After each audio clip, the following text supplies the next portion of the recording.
The fluorescent lights overhead cast everything in surgical white. Elias Turner's hand trembled against the metal rail as another contraction seized the woman on the bed. 6 months ago, he was emptying trash cans.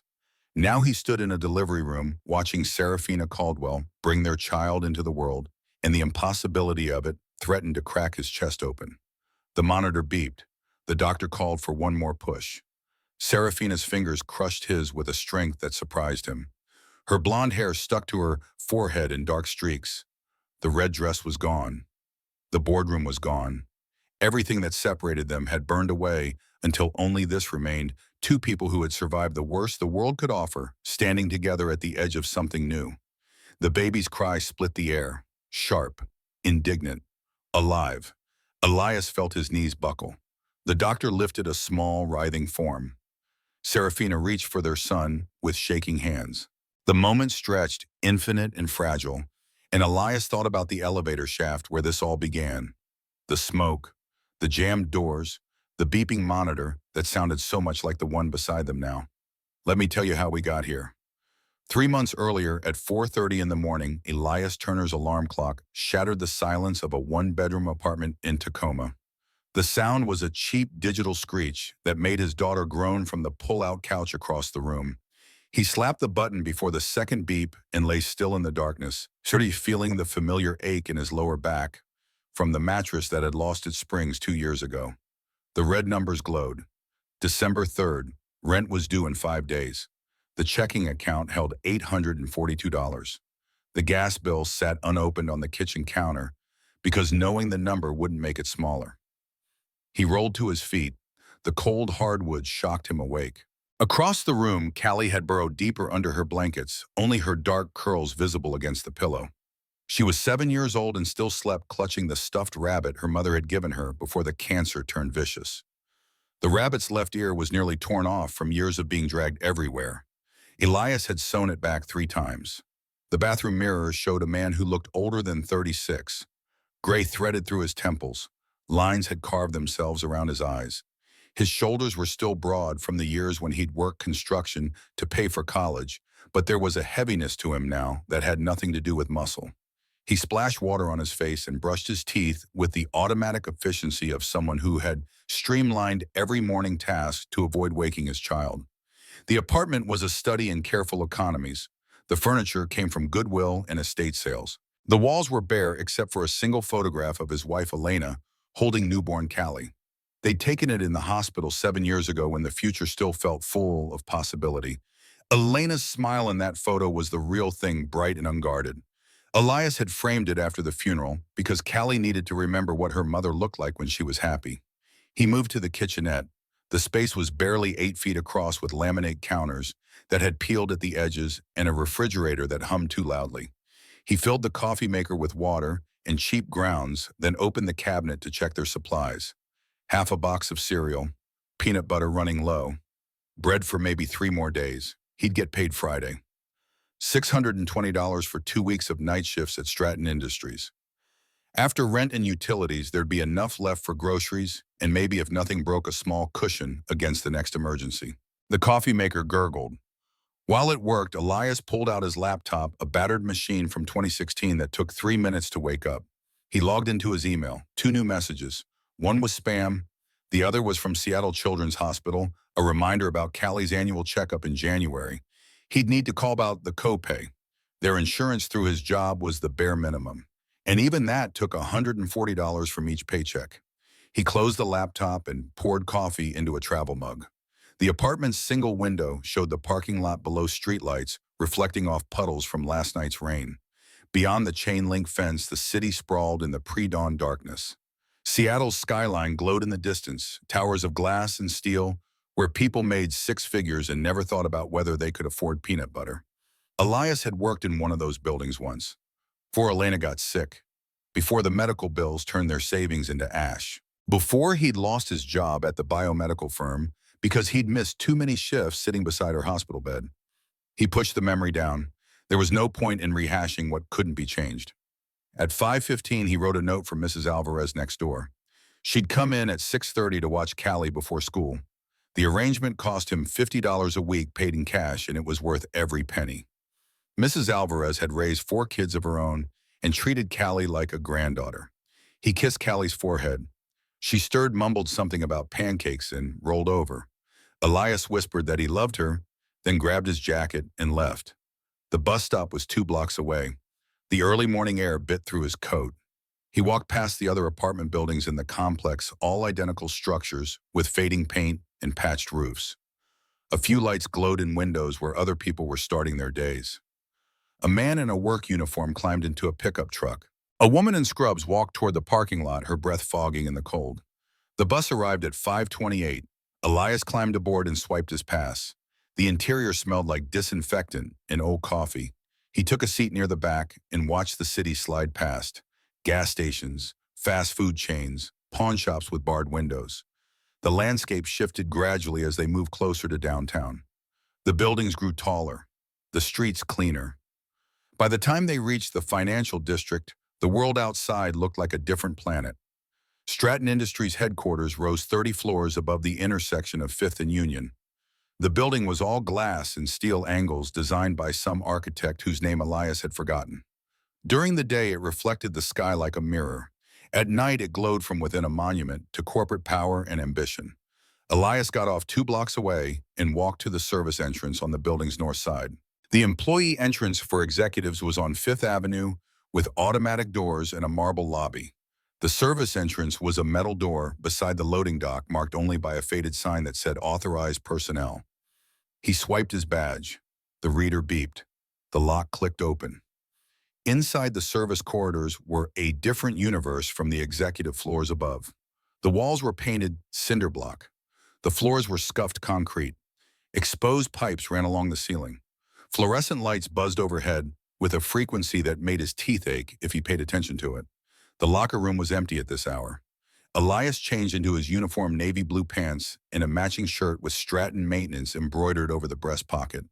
The fabric was clean but worn thin at the elbows. He'd been issued 2 shirts when he started 3 years ago and hadn't requested replacements because he didn't want to draw attention to himself. His supervisor's office was a cramped space near the loading dock. Gary Simmons was 58 and counting down to retirement. He had a gut that strained against his polo shirt and a mustache he'd been growing since the 80s.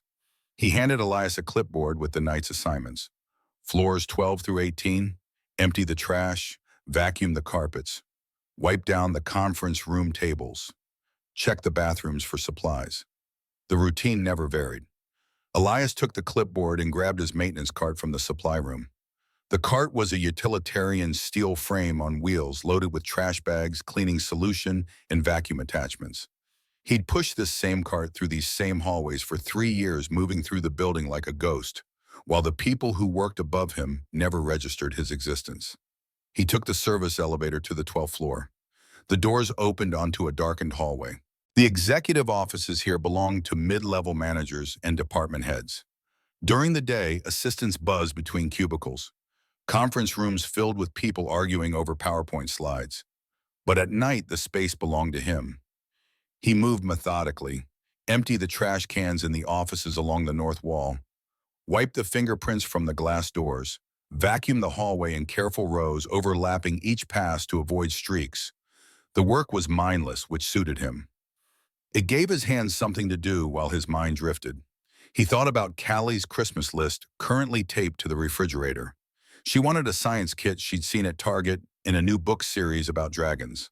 The total came to $63. He'd been setting aside $10 from each paycheck since October. He had 45 saved. 3 more weeks and he'd have enough. By 7 o'clock, he'd finished the 12th floor and moved to the 13th. The maintenance closet here was larger with a utility sink and shelves stocked with industrial cleaning supplies. He refilled his spray bottles and checked his watch. Right on schedule. The building was waking up around him and he heard the distant ding of elevators arriving. Voices echoed in the stairwells. The day shift was starting. Elias worked faster, wanting to finish the 14th floor before the executives started arriving. The 14th floor housed the finance department. Corner offices with views of Elliott Bay. A break room with an espresso machine that cost more than Elias's monthly rent. He'd once made the mistake of using it during his shift. Gary had chewed him out for 10 minutes about unauthorized use of executive amenities. He emptied the last trash can and moved toward the elevator bank. The executive elevators here were different from the service lift he used. They had mirrored walls and soft lighting. They played classical music. They required a key card to access floors above 20. Elias was about to head back to the service corridor when the lights flickered. It was brief, maybe 2 seconds. The fluorescence overhead dimmed, then surged bright again. His first thought was a breaker issue. The building's electrical system was aging. There had been problems before. He made a mental note to mention it to Gary and continued toward the service elevator. That's when he heard it, a muffled thump, metal groaning, then a high-pitched whine that made his engineering instincts scream. He stopped, listened. The sound came from the executive elevator bank. One of the cars had stopped between floors.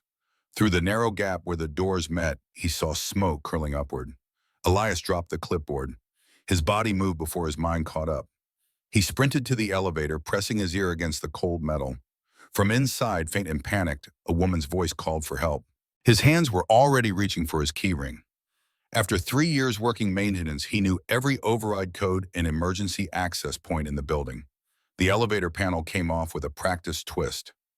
Behind it, the manual release lever gleamed in the emergency lighting. He pulled. The mechanism resisted. He braced his foot against the wall and pulled harder. Metal shrieked. The doors separated 6 inches. Smoke poured out, gritting chemical.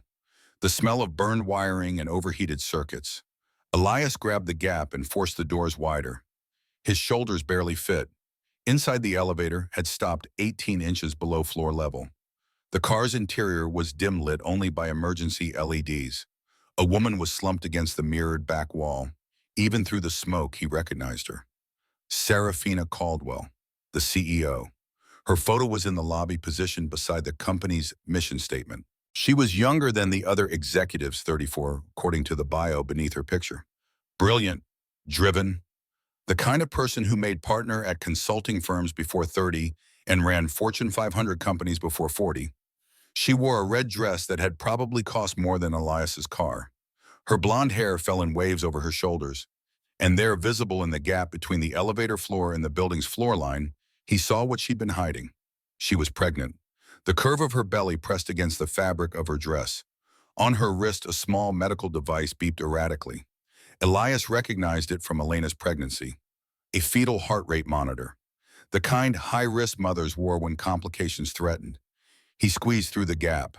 The smoke was thicker inside, coming from a circuit panel above the control buttons. Sparks flickered behind the plastic cover. The whole car reeked of melted insulation. Elias knelt beside Serafina. Her pulse was weak but steady, her breathing shallow. He spoke to her the way he'd spoken to Elena during the bad nights in the hospital, low and calm, projecting a certainty he didn't feel. "Stay with me. Help is coming. You're going to be fine." Her eyes fluttered. She tried to speak but couldn't get enough air. The monitor on her wrist beeped faster, then slower, then faster again. The irregular rhythm sent ice through Elias's chest. He'd watched enough medical equipment to know what that meant.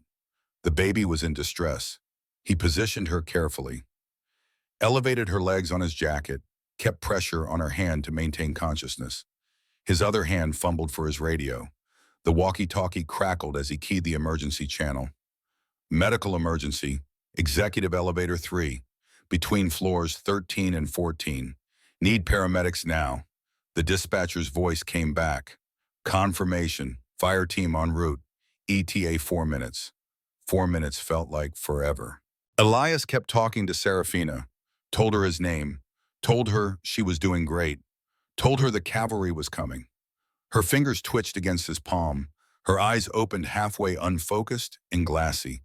The monitor beeped again. The pitch changed. Elias glanced at the display. The fetal heart rate was dropping. He made a decision. He shifted position, supporting Serafina's back with one arm while using his free hand to adjust the monitor's position on her wrist. Sometimes the sensors lost contact.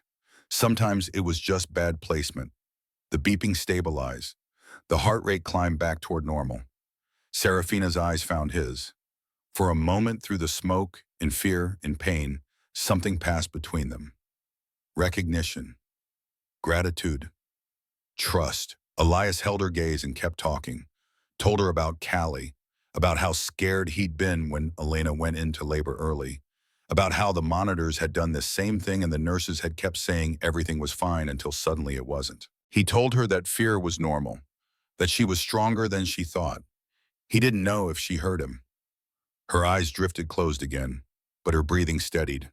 Her grip on his hand relaxed from panic to something closer to determination. The fire team arrived in 3 minutes and 40 seconds. Elias heard them before he saw them. Heavy boots pounding down the hallway. Radio chatter, the clang of equipment. They pried the doors fully open. 2 firefighters in full gear lowered themselves into the car. One checked Serafina's vitals, while the other examined the smoking circuit panel. A third firefighter positioned a backboard. Elias stepped back to give them room. His hands were shaking now that the immediate crisis had passed. Adrenaline burned through his system like poison. They lifted Serafina onto the stretcher with practiced efficiency. As they carried her toward the open doors, her hand shot out. Her fingers closed around Elias's wrist with surprising strength. Her eyes were open now, clear, locked onto his. She didn't speak, couldn't speak with the oxygen mask they'd placed over her face, but her grip said everything. "Thank you, I see you, I won't forget." Camera flashes erupted from somewhere in the growing crowd. Elias blinked against the light. He hadn't noticed the people gathering. Executives in suits, assistants with phones, security guards trying to establish a perimeter. Someone was recording. He saw the phone raised high, capturing the moment from multiple angles. The paramedics wheeled Serafina toward the main elevators. The crowd parted. Elias stood in the damaged car, surrounded by smoke and broken machinery, and watched her disappear. A security guard appeared at the door. Young guy, nervous energy. He asked Elias what happened. Elias explained, power surge, jammed elevator, CEO trapped inside. He'd heard her calling for help and used the emergency override. The guard took notes, asked for his employee number, told him to wait here. Someone from management would want to talk to him. Elias waited. Around him, the fire team shut down the damaged elevator and secured the circuit panel. An electrician arrived with a voltage meter, shaking his head at the burned components. The crowd dispersed gradually as people realized the show was over. Gary Simmons appeared 30 minutes later. His face was red, not from exertion, from anger. "What the hell were you thinking?" Elias blinked. He tried to explain again. Someone was in danger. He'd responded. "Basic emergency protocol." Gary cut him off. "You're not authorized to perform elevator rescues. You're not trained for confined space entry. You violated half a dozen safety regulations." The words felt wrong. Elias searched for the logic in them. Someone had been dying in that elevator. He'd saved her life. What safety regulation was more important than that? Gary told him to go home. Said management would review the incident. Said he'd be contacted. Elias rode the bus back to Tacoma in a daze. The city slid past in reverse. Steel towers gave way to chain-link fences. The sun rose over the gray streets. Mrs. Alvarez was still at the apartment when he arrived. She took one look at his face and asked if he was okay. He told her he was fine, just tired. She left with a worried glance over her shoulder. Callie was eating cereal at the kitchen table. She looked up when he entered, her spoon halfway to her mouth. "You're home early." He forced a smile. Took a few days off. She accepted this without question. Kids had a way of believing what they wanted to believe. She asked if they could go to the park later. He said yes. After she finished breakfast and started working on a puzzle in the living room, Elias sat at the kitchen table and stared at his phone. He thought about calling someone, but he had no family left. Elena's parents had moved to Arizona after the funeral. His friends from the biomedical firm had drifted away during the long months of her illness. He was alone with this, whatever this was. The call came 3 days later, Monday morning, 8:15. Elias was making Callie's lunch when his phone buzzed. The voice on the other end was female, professional, clipped. She identified herself as Beatrix Collins from Human Resources. She asked if he could come in for a meeting that afternoon. He said yes. She gave him a time. 2 o'clock, 14th floor. He hung up and stared at the half-made sandwich on the counter. His stomach twisted into knots. Callie asked what was wrong. He said nothing. Work stuff. He dropped her at school and spent the rest of the morning trying not to think about the meeting. He cleaned the apartment, paid the bills that couldn't wait, sat on the couch and watched the clock crawl toward 1:30. At 1:45, he put on his only dress shirt and took the bus downtown. The 14th floor of Stratton Industries looked different during business hours. The hallways buzzed with activity. People moved between offices with tablets and coffee cups. Conference rooms glowed with PowerPoint presentations. Elias felt like he'd stepped onto a different planet. Everyone here wore clothes that fit properly. Everyone spoke in the casual shorthand of people who belonged. He found the HR office at the end of the north corridor. The door was glass with frosted lettering. He knocked. A voice told him to enter. Beatrix Collins sat behind a desk made of glass and chrome. She was maybe 50 with short hair and a gray suit that probably cost a month of Elias's rent. Her expression was neutral in the way that HR people learned to be neutral, giving nothing away. Across from her, leaning against the wall with his arms crossed, stood a man Elias recognized from company photos. Damon Croswell, Chief Financial Officer. Damon was in his mid-40s with blonde hair slicked back and a face like a knife. Sharp cheekbones, cold gray eyes. He wore a silver suit that caught the light when he moved. A diamond watch glinted on his wrist. He didn't introduce himself, just watched. Beatrix slid a document across the desk. 3 pages, legal language. Elias read slowly, his eyes catching on phrases that made his chest tight. Unauthorized entry into a restricted area. Violation of safety protocol, liability concerns. Effective immediately, your employment with Stratton Industries is terminated. He looked up. His mouth felt dry. Why? Beatrix repeated the language from the letter. Unauthorized access, safety violations. The company's legal team had determined that his actions, while well-intentioned, created unacceptable risk. Elias tried to process this. He'd saved the CEO's life. He'd prevented a woman and her unborn child from dying in a smoke-filled elevator. And they were firing him for it. He looked at Damon. The CFO's face was blank. But there was something in his eyes, amusement maybe. The look of a cat watching a mouse before the final pounce. Elias asked if Serafina knew about this, if the CEO had been consulted about the decision to fire the man who'd saved her life. Beatrix's expression didn't change. Personnel decisions were made by HR in consultation with executive leadership. Ms. Caldwell had been informed. The room felt smaller. Elias looked down at the termination letter, his name in cold print, the date, the signature line at the bottom. A cardboard box sat on the floor beside Beatrix's desk. Inside were his personal items from the locker room, his spare uniform, his thermos, the photo of Callie he kept taped inside his locker door. He stood, picked up the box. The weight of it was nothing. 3 years of work reduced to objects that fit in 18 inches of cardboard. He walked out without another word. Through the hallway where people pretended not to watch, past the conference rooms where meetings continued without pause, down the elevator to the marble lobby where security guards avoided his eyes. Outside, the December air bit his skin. He stood on the sidewalk holding the box and watched the city move around him. Cars honked. People hurried past with their phones pressed to their ears. The world continued indifferent to the fact that his had just collapsed. He thought about Callie, about the bills, about the rent due in 2 days. He thought about Christmas and the science kit he'd been saving for. He thought about Serafina Caldwell somewhere in this building and wondered if she knew what they'd done, if she cared. The bus ride home was a blur. He sat with the cardboard box on his lap and stared out the window. The city blurred past, glass towers, chain-link fences, the geography of inequality laid bare. At home, he hid the termination letter in a drawer.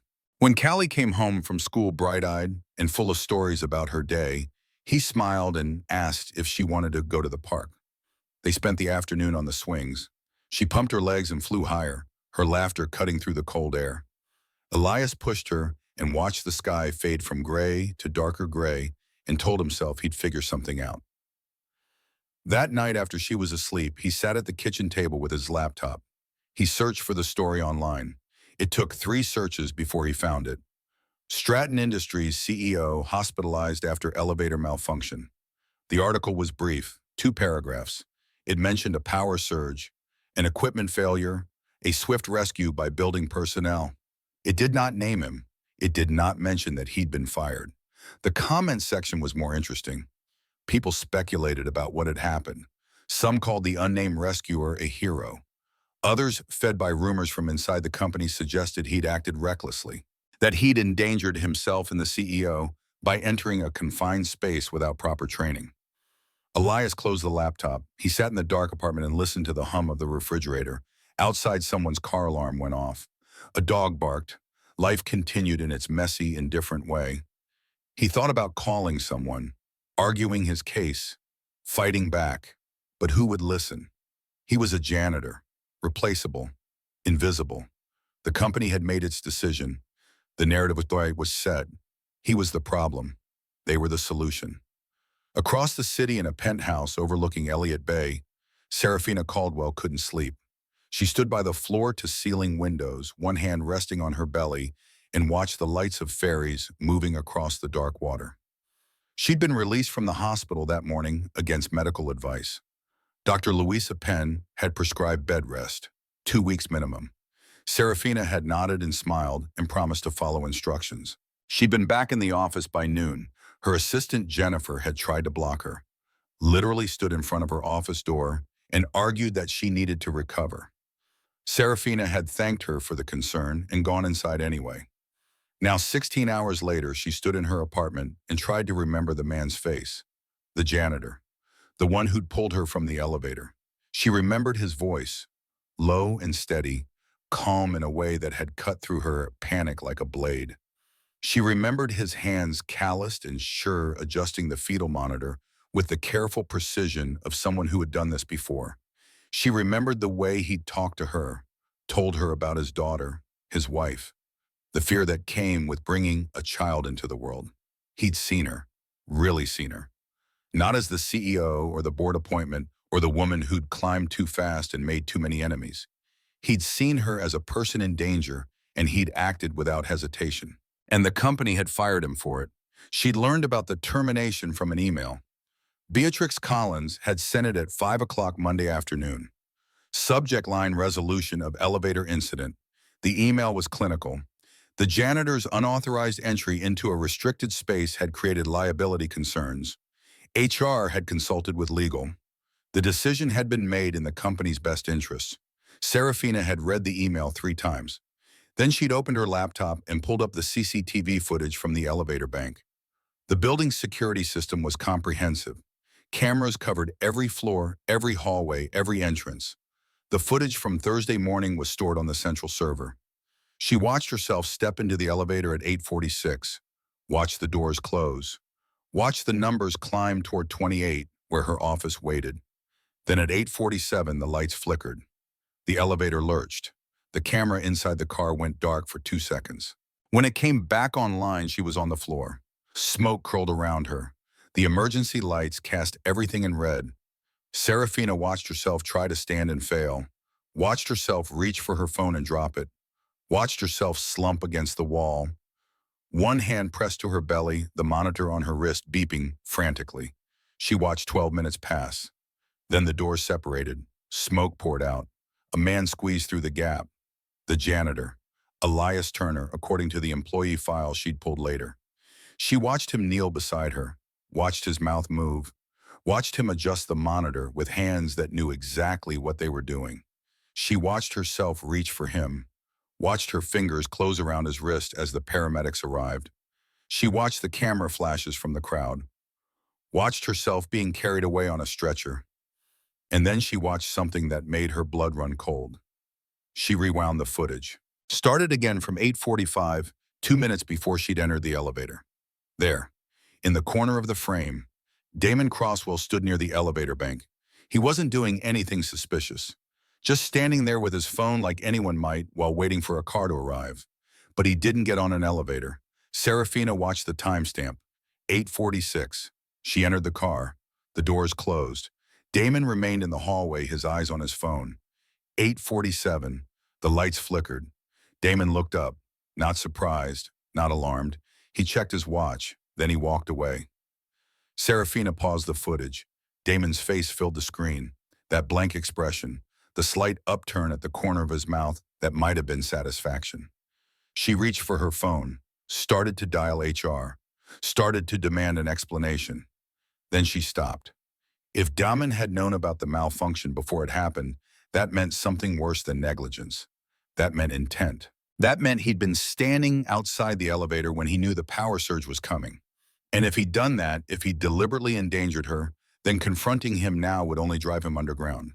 She needed evidence, real evidence, the kind that couldn't be dismissed or explained away. Serafina closed her laptop. Her hands were shaking. She pressed them flat against the glass window and watched the city lights blur. Somewhere out there, Elias Turner was trying to figure out how to explain to his daughter that he'd lost his job. Somewhere out there, Damon Crosswell was sleeping soundly, confident that he'd contained the situation. And here in her penthouse, Serafina Caldwell made a decision. She was going to find out what really happened. She was going to uncover who had sabotaged that elevator and why. And she was going to make sure Elias Turner got the justice he deserved. But first, she needed to find him. The next morning, she called her assistant. Jennifer appeared in her office at 8:15 with a tablet and a concerned expression. Serafina asked for the employee file on Elias Turner. Everything, address, phone number, employment history. Jennifer hesitated, asked if this was about the elevator incident. Serafina said yes. Jennifer pulled up the file. Read the address aloud. An apartment complex in Tacoma. Building C Unit 212. Serafina wrote it down, told Jennifer to clear her schedule for the afternoon.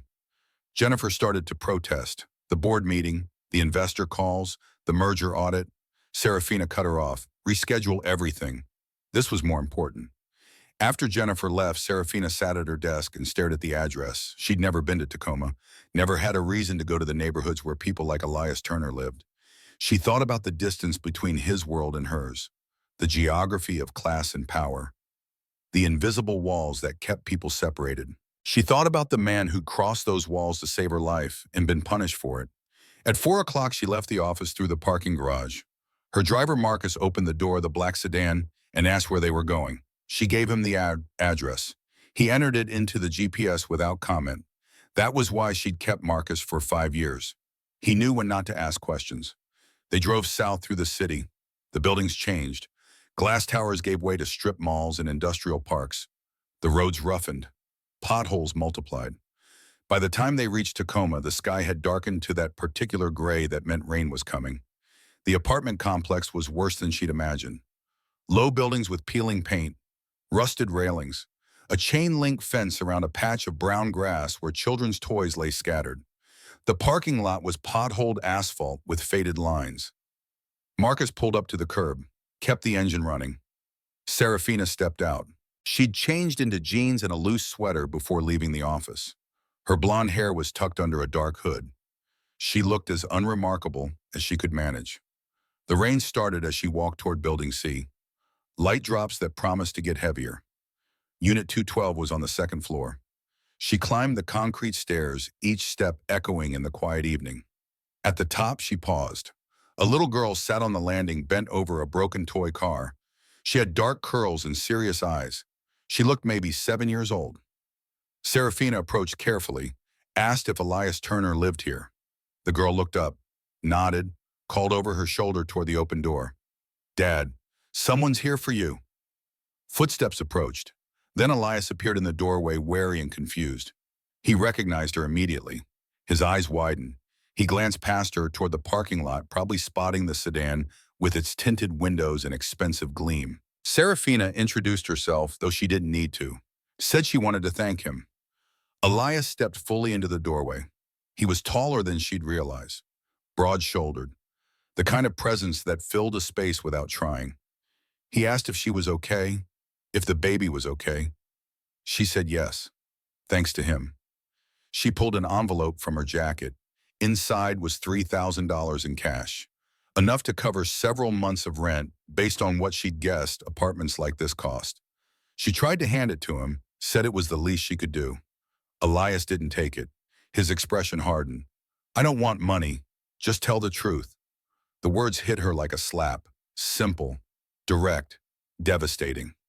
Serafina started to respond, started to explain that the situation was complicated, that she was working on it, that she needed time. But before she could speak, headlights flared across the parking lot. A tinted SUV pulled up across the street. Too new. Too expensive for this neighborhood. The driver's window lowered 6 inches. A camera lens appeared. Flash! Elias reacted instantly. He stepped in front of Serafina, his body blocking hers from the camera's view. The same instinct that had made him squeeze into a smoke-filled elevator. The same protective impulse that probably defined how he moved through the world with his daughter. The SUV's window rolled up. The vehicle pulled away slowly, deliberately, making sure they knew they'd been seen. Serafina's blood turned to ice. Someone was watching. Someone knew she was here. And that meant someone didn't want her talking to Elias Turner. She looked at Elias. His jaw was tight.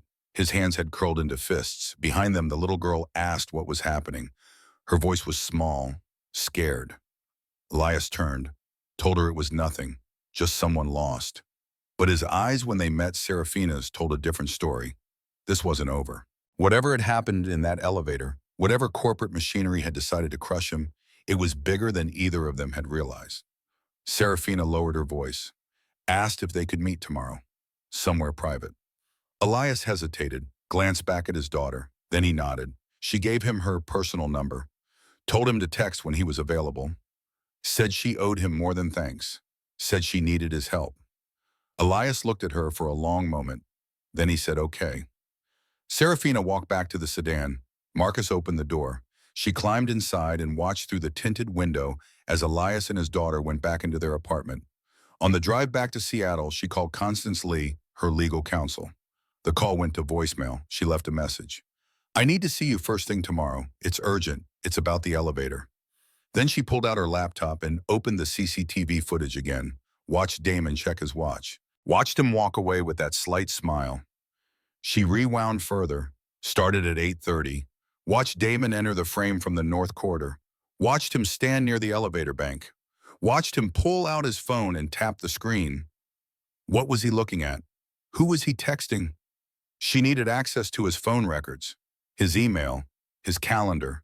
She needed a reason to dig into his activities without tipping him off. And she needed Elias Turner's help to prove what she was starting to suspect. That the elevator malfunction hadn't been an accident, that someone had wanted her trapped in that car, that someone had been willing to let her and her child die to achieve whatever goal justified the risk. The question was why. What did Damon gain from her death? The CEO position. He'd been passed over once already. The board wouldn't give it to him just because she was gone, unless there was something else, something she didn't see yet. Serafina stared out at the city lights. Her hand rested on her belly. The baby kicked, strong and insistent, a reminder that she was carrying a life that depended on her making the right choices.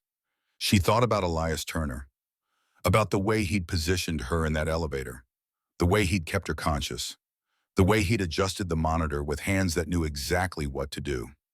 She thought about his daughter's voice calling for him, the broken bay, the faded uniform. She thought about the envelope of cash still in her jacket pocket, the money he'd refused because he didn't want charity. He wanted truth. Truth, that was what this came down to. Finding it, speaking it, forcing the world to acknowledge it even when powerful people wanted it buried. Serafina made another decision. Tomorrow she would meet with Elias. She would show him the CCTV footage. She would ask him to help her understand what had failed in that elevator and why. And then together they would start pulling the thread that would unravel everything. She didn't know yet that the thread would lead to a billion-dollar conspiracy. She didn't know that Elias's genetic material had been stolen and used without his knowledge. She didn't know that the child she carried was biologically his. All of that would come later. For now, she only knew that something was wrong, that someone powerful wanted her silenced, that the man who'd saved her life had been destroyed for doing the right thing, and that she would not let that stand. The sedan pulled up to her building. Marcus opened the door. She stepped out into the rain now falling steadily and looked up at the 30 floors of glass and steel rising above her. Somewhere in there on the executive levels, where she'd spent the last 2 years of her life, someone was planning their next move. She needed to plan hers first. Word count 7912. Inside her penthouse, Serafina changed into comfortable clothes and made tea she wouldn't drink. The space around her was all clean lines and expensive minimalism. Furniture that had never been sat on. Art that had never been looked at. A kitchen where food was delivered and eaten over the sink. It was a monument to her priorities. Work first. Everything else negotiable. She'd bought the place after the promotion. Told herself she deserved it. Told herself the view was worth the mortgage that ate a quarter of her salary. Now standing alone in all that carefully curated emptiness, she wondered what she'd been trying to prove. Her phone buzzed. A text from an unknown number. Tomorrow morning, 9 a.m., Green Lake Park, North End by the tennis courts. She saved the contact, Elias Turner. Then she opened her laptop and started digging. Stratton Industries maintenance records were stored on a central server accessible to executives. She pulled up the logs from the week before the elevator malfunction. 300 pages of routine inspections, work orders, and compliance certifications. She scrolled through them looking for anything related to the executive elevators. There, page 147, a work order dated November 28th, routine maintenance bypass authorization, signed by Damon Crosswell. The technical language was dense, designed to be incomprehensible to anyone without engineering training. But one phrase stood out. EB14 sensor override approved for merger audit compliance. EB14. She didn't know what that meant, but she photographed the page with her phone and made a note to ask Elias. She kept digging, found more work orders, more bypass authorizations, all signed by Damon, all dated in the 2 weeks before the malfunction. A pattern emerged: small safety features disabled, routine inspections delayed, corners cut in the name of efficiency. On its own, each authorization seemed reasonable. Budget constraints, timeline pressure. The merger audit required a clean building inspection, and these small delays wouldn't matter. Except they had mattered. They'd added up to a death trap. Serafina printed the relevant pages, 40 sheets documenting a trail of negligence. Not proof of intent, not yet, but enough to start asking questions. She worked until 3 in the morning. By the time she fell into bed, her mind was spinning with timelines and technical specifications and the cold mathematics of corporate liability. She dreamed of smoke and beeping monitors, of Elias's voice cutting through the darkness, of her baby's heartbeat faltering and recovering and faltering again. She woke at 6 with her heart pounding. The next morning was gray and cold. Serafina dressed in running clothes she almost never wore. Baseball cap, sunglasses, the uniform of anonymity. Marcus drove her to Green Lake. She told him to wait in the parking lot. This meeting needed to stay quiet. The park was busy for a Tuesday morning. Joggers circled the lake, dog walkers clustered near the water. Parents pushed strollers along the path. Serafina found the tennis courts at the north end. Elias was already there sitting on a bench with a coffee cup. He wore jeans and a flannel jacket. He looked tired. She sat beside him. Neither spoke for a moment.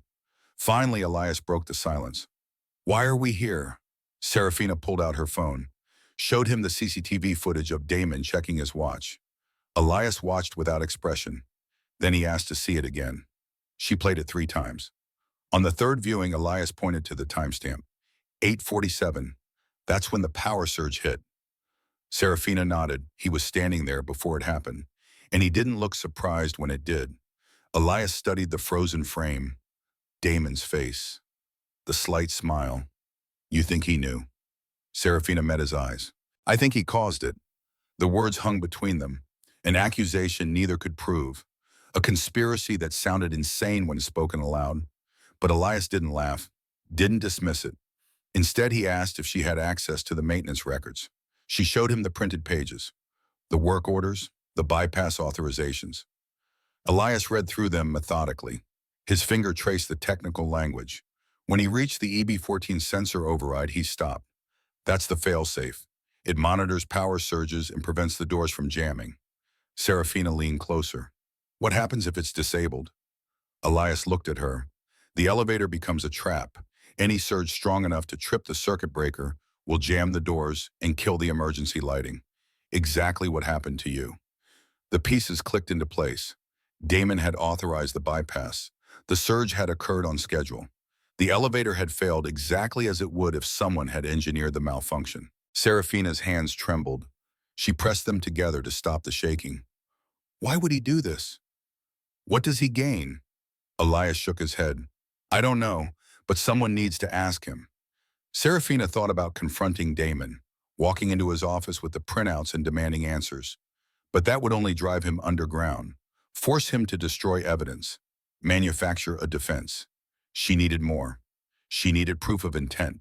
She needed to understand the full scope of what he'd done, and she needed help. She looked at Elias, this man who'd saved her life and lost his job, this stranger who owed her nothing. I want to hire you as a safety consultant, bring you back into the building with access to files and systems. Elias raised an eyebrow. After they fired me? Exactly. A public reinstatement sends a message that I trust you, that I value your expertise, that I'm not afraid of what people will say, and it gives you cover to investigate. Serafina nodded. I can't do this alone. I don't have your technical knowledge. I don't know what to look for. Elias was quiet. He stared across the lake at the joggers and dog walkers, people living normal lives, people who didn't have to decide whether to take on a billion-dollar corporation. Then he spoke. My daughter, if this goes bad, if they come after me again, I need to know she'll be protected. Serafina understood. She pulled out a business card, wrote a number on the back. This is my personal attorney, Constance Lee. If anything happens, call her. I'll make sure she has instructions to help you and your daughter. Elias took the card, studied it. Then he said, okay. They shook hands. The alliance was formed. Serafina left the park and went straight to the office. By 10 a.m., she drafted a press release. Stratton Industries is pleased to announce the appointment of Elias Turner as safety consultant for building operations. Turner's expertise in emergency response and building systems proved invaluable during a recent equipment malfunction. We look forward to his insights as we strengthen our safety protocols. She sent it to PR. They pushed back, called it a bad optic, asked if she was sure. She said yes. Run it. By noon, the release was live. By 2 p.m., Damon had requested a meeting. He appeared in her office at 3, closed the door behind him. His silver suit was immaculate. His diamond watch caught the light. He didn't sit, just stood in front of her desk with his arms crossed. What are you doing? Serafina kept her voice level. Hiring someone who saved my life. Seems reasonable. Damon's jaw tightened. You're creating a distraction. The merger audit is in 2 weeks. Investors are nervous. This is not the time for sentiment. Serafina smiled, cold, sharp. I'll keep that in mind. Damon stared at her. Something moved behind his eyes. Calculation. Threat. Then he turned and left. Serafina waited until the door closed. Then she opened her laptop and started a new document. A timeline of every interaction with Damon since the elevator malfunction. Every email, every meeting, every veiled threat. She was building a case, piece by piece, thread by thread, and she had just put Damon on notice that she was not afraid. Elias's first day as safety consultant started at 8 a.m. Wednesday. He arrived through the main entrance this time. No service door, no hidden quarters. The security guard checked his new ID badge and waved him through. The marble lobby felt different from this side. Brighter, more open. Jennifer met him at the elevators. She was nervous, kept glancing around as if expecting someone to challenge his presence. She led him to an office on the 20th floor, small but functional. A desk, a computer, a window that looked out over the city. Your workspace. Ms. Caldwell asked me to make sure you have everything you need. Elias set down his bag. Inside were the maintenance records Serafina had given him and a laptop he'd borrowed from Ronnie. He asked Jennifer for access to the building's digital maintenance system. She hesitated. That requires executive clearance. I'm consulting on safety protocols. I need to see the full maintenance history. Jennifer made a call. 5 minutes later, the access was granted. Elias logged in. The system was more comprehensive than he'd expected. Every work order filed in the past 5 years, every inspection report, every compliance certification. He started with the executive elevators, pulled up the maintenance history for car 3, the one that had malfunctioned. The data painted a picture. The EB14 sensor had been disabled on November 28th, 3 days before the malfunction. The authorization came from Damon's office. But there was more. Elias traced the work order through the approval chain. It had been flagged by the building engineer, marked as non-standard, requiring executive review. Damon had overridden the flag, pushed it through anyway. Elias printed the documentation. Then he dug deeper. The building's electrical system was controlled by a central management program. He accessed the logs from December 3rd, the day of the malfunction. At 8:47 a.m., a power surge had originated in the substation beneath the north wing. The surge had traveled through the primary distribution panel and overloaded the circuit serving elevator 3. The EB14 sensor, if functional, would have detected the surge and isolated the elevator's control system. Without it, the surge had fried the emergency brakes and jammed the doors. Elias studied the electrical diagram. The surge was too precise, too localized. Natural power fluctuations affected multiple systems. This had targeted a single elevator.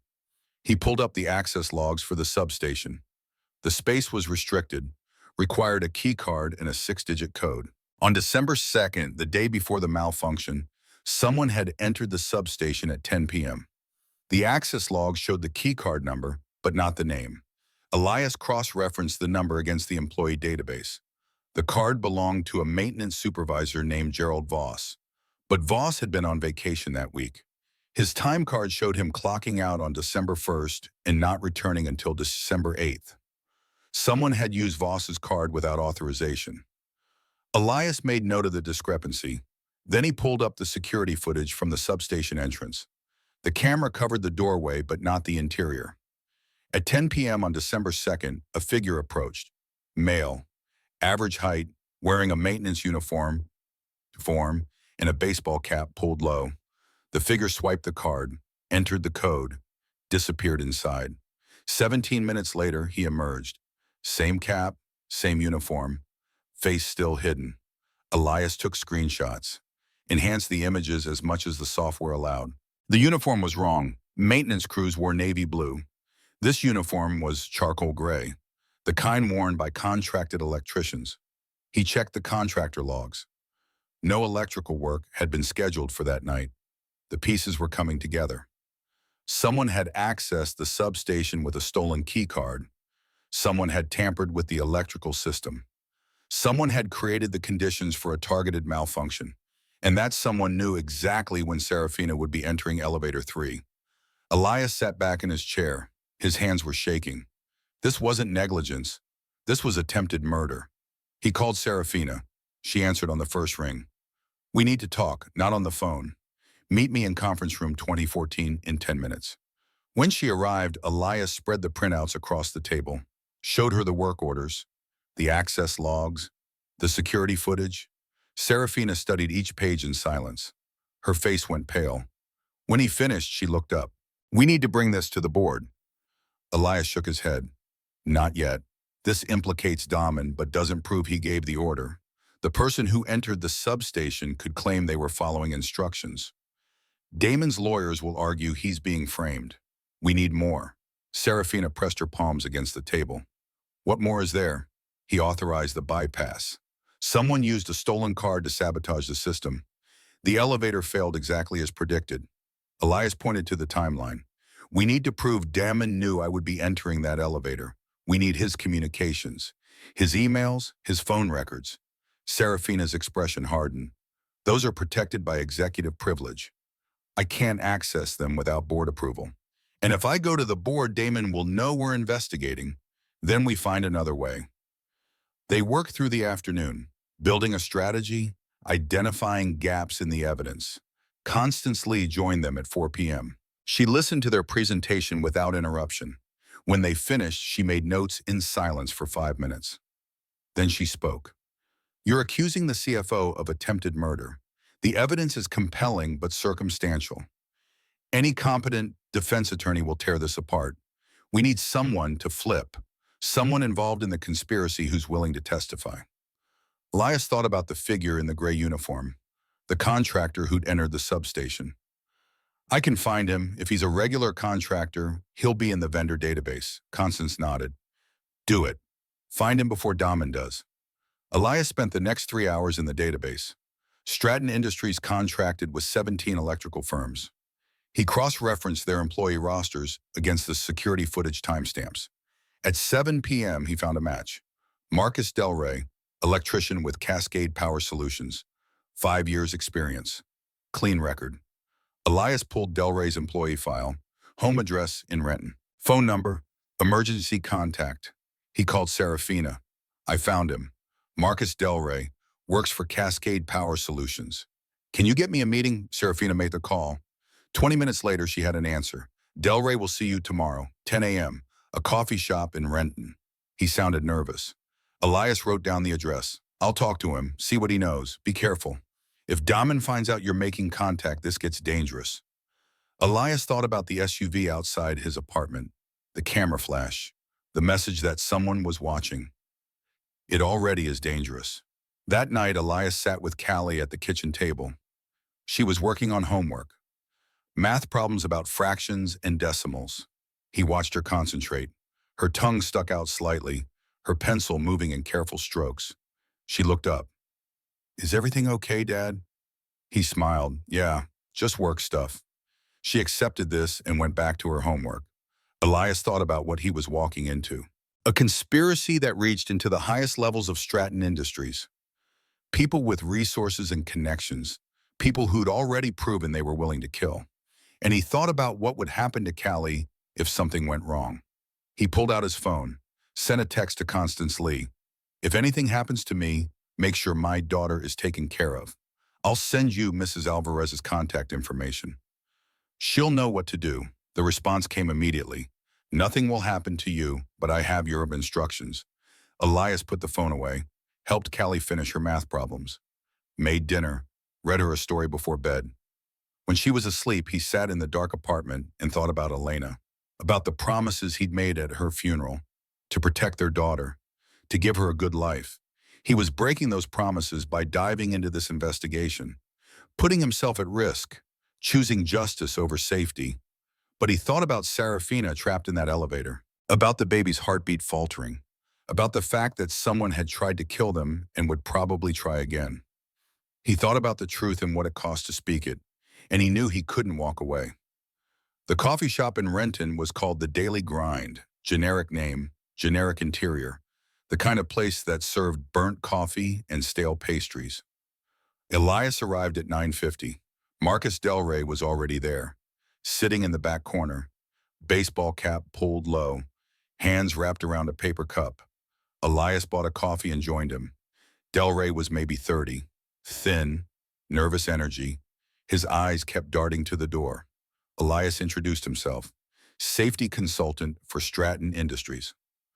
Looking into the elevator malfunction, Del Rey's jaw tightened. I don't know anything about that. Elias pulled out his phone, showed him the security footage from the substation, the figure in the gray uniform. That's you, December 2nd, 10 p.m. You entered the substation with Gerald Voss's key card and tampered with the electrical system. Del Rey's face went white. I didn't tamper with anything. I was just doing a job. Elias leaned forward. What job? Who hired you? Del Rey looked away. I can't tell you that. The person who hired you tried to kill 2 people. One of them was pregnant. If you stay silent, you're an accomplice to attempted murder. Del Rey's hand shook. Coffee slopped over the rim of his cup. I didn't know anyone would get hurt. I swear. I thought it was just, I don't know, corporate stuff. They told me it was a controlled test. Who told you that Del Rey met his eyes? A guy called me, didn't give his name, offered $5,000 to install a voltage regulator in the substation. Said it was for an audit, said everything was approved. Did you keep the number? Del Rey nodded, pulled out his phone, showed Elias the call log. Elias photographed the screen. The number was a Seattle area code, probably a burner phone, but it was something. What exactly did you install? Del Rey swallowed hard. A remote-activated surge generator. Small, attaches to the primary distribution panel. Someone sends a signal, it creates a power spike. Can it be traced? Not easily. The device burns out after one use, destroys the evidence. Elias felt cold. This was premeditation. Someone had planned the malfunction down to the smallest detail. Someone had wanted it to look like an accident. I need you to testify. Tell the police what you just told me. Del Rey shook his head violently. No way. These people are serious. The guy who called me made it very clear what would happen if I talked. What would happen, I'd disappear, along with anyone I cared about. Elias studied him, saw the genuine terror in his eyes. If you don't testify, they'll do it again. Next time someone might die. Delray stood abruptly. I can't help you. I'm sorry. He walked out. Elias didn't follow. He sat alone in the coffee shop and stared at the photo of the phone number. One lead, not enough to build a case, but enough to keep pulling the thread. He called Constance Lee, told her about the meeting, about the surge generator, about Delray's refusal to testify. Constance was quiet for a moment. Then we go after the phone records, find out who called Delray, trace it back to Damon. Can you get a warrant? Not without more evidence. But there are other ways. She didn't elaborate. Elias didn't ask. Back at Stratton Industries, Serafina was in a board meeting. Quarterly reports, merger updates, the usual choreography of corporate performance. Damon sat across from her, perfectly composed, diamond watch glinting. He presented his financial projections, revenue growth, cost optimization. The merger would be complete in 3 weeks if everything stayed on schedule. The board asked questions. Damon answered with smooth confidence. Serafina watched him and thought about the surge generator, about the man in the gray uniform, about the $5,000 paid to ensure she'd be trapped in that elevator. After the meeting, she returned to her office. Jennifer was waiting with a stack of messages. One stood out. From Dr. Louisa Penn. Urgent. Please call. Serafina dialed. The doctor answered immediately. I need you to come in. Today, if possible. There's something we need to discuss about your pregnancy. Serafina's chest tightened. Is the baby okay? The baby is fine, but there's an issue with the donor records. Something that doesn't match. What kind of issue? Dr. Penn hesitated. I'd rather discuss this in person. Can you be here at 4? Serafina checked her calendar. Said yes. She spent the rest of the afternoon in meetings, her mind only half present, the other half spinning through worst-case scenarios. Genetic abnormalities, donor fraud, medical complications. By the time she arrived at Dr. Penn's office, she'd worked herself into a state of controlled panic. The doctor's office was in a medical complex near Swedish Hospital. Clean, professional, the walls decorated with photos of smiling babies. Dr. Penn was in her 50s, gray hair pulled back, reading glasses on a chain. She had delivered hundreds of babies and maintained the calm competence of someone who'd seen everything. She ushered Serafina into an exam room. Closed the door. I reviewed your genetic screening results. Standard procedure for IVF pregnancies. We compare the baby's markers against the donor records to confirm paternity and screen for genetic conditions. Serafina nodded. This was routine. The problem is the markers don't match the donor you selected. Clinton Marlowe was listed as the biological father, but the genetic profile is different. Serafina's mind went blank. That's impossible. I saw the donor selection. I signed the paperwork. Dr. Penn pulled up a file on her computer, showed Serafina the genetic comparison. According to this, the biological father is someone named Elias Turner. The room tilted. Serafina gripped the armrest of her chair. Elias Turner, the janitor, the man who'd saved her life. The man sitting in an office 20 floors below hers, right now helping her investigate a conspiracy. How is that possible? Dupin's expression was grave. The IVF lab is partnered with Stratton's Medical Research Division. 3 years ago, they conducted a biomedical tissue study. Participants donated genetic samples for regeneration research. Those samples were supposed to be destroyed after the study concluded, but someone kept them. Someone mislabeled them. And when you underwent IVF, they used one of those old samples instead of the donor you'd selected. Serafina couldn't breathe. The implications crashed over her in waves. Does Elias know? Not unless you've told him. His participation in the study was confidential. He probably has no idea his samples were retained. This is illegal. Dr. Penn nodded. It's more than illegal. It's a massive breach of medical ethics. If this goes public, it will destroy the lab. Possibly the entire medical division. Serafina thought about the merger, about Stratton's Medical Research Division, about the billion-dollar contracts tied to that division's reputation. She thought about Damon, about the elevator, about the conspiracy, and suddenly everything clicked into place.